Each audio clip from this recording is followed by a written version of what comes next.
Karma rental shop. The noisy neighbor villain. 11:45 at night. The air in line 2 of Building 5 was thick with a cold tension. At this hour the residents of this line all held their breath at once, as though by agreement. It was the time the man in Unit 602 came home. The elevator connected to the basement parking garage would stop on the 6th floor, and the sound of him walking down the corridor rang through the entire building. He had no intention whatsoever of hiding his presence. On the contrary, he walked as if the whole world had to know he was home, driving his full weight down through his heels and stamping the floor. With a crash, his front door slammed shut. And that was not the end of it. Every time he moved from the living room to the bedroom, then to the kitchen, a dull hammering came down through my ceiling. I stood in the middle of my living room and stared up. 7 months since the man in 602 moved in. In that short time, the piece of line 2 had collapsed completely. I was not the only victim.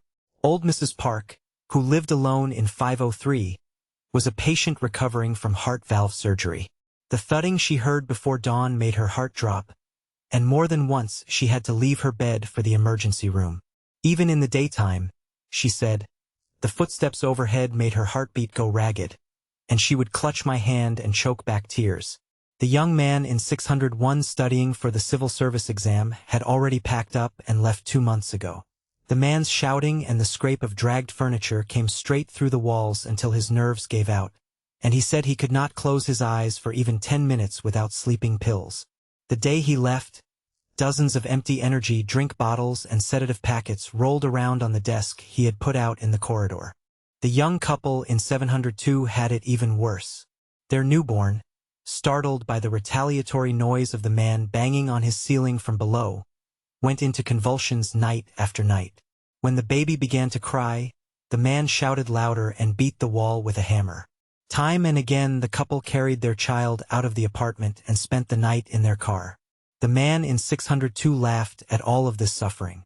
His attitude at last month's residents' meeting was a spectacle. He sat with his legs crossed, chewing gum, looking down at everyone. Come on. Why is everybody so sensitive? Am I not allowed to walk in my own home? Mrs. Park, you're old and you don't sleep much, so why is that my fault? And 702, you're saying your kid cries because of my footsteps? Raise your child better. If you don't like it, go earn some money and buy a house.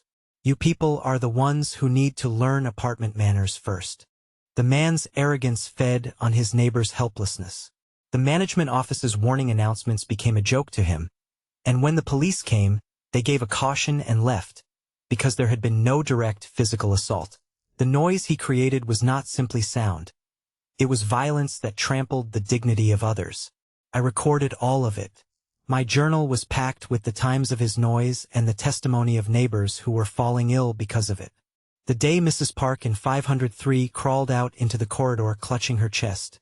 The day the baby in 702 cried itself to the edge of breathlessness. Those records fed my rage.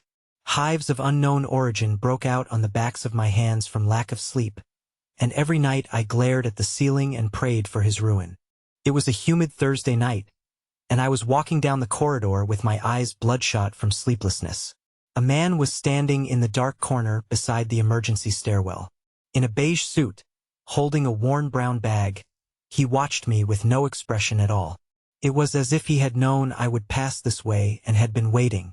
The sound from Unit 602. It has completely destroyed the balance of this building. His voice was low and dry. He adjusted his grip on the bag and came toward me. 2 syllables were printed clearly on his name tag. Lee Giol.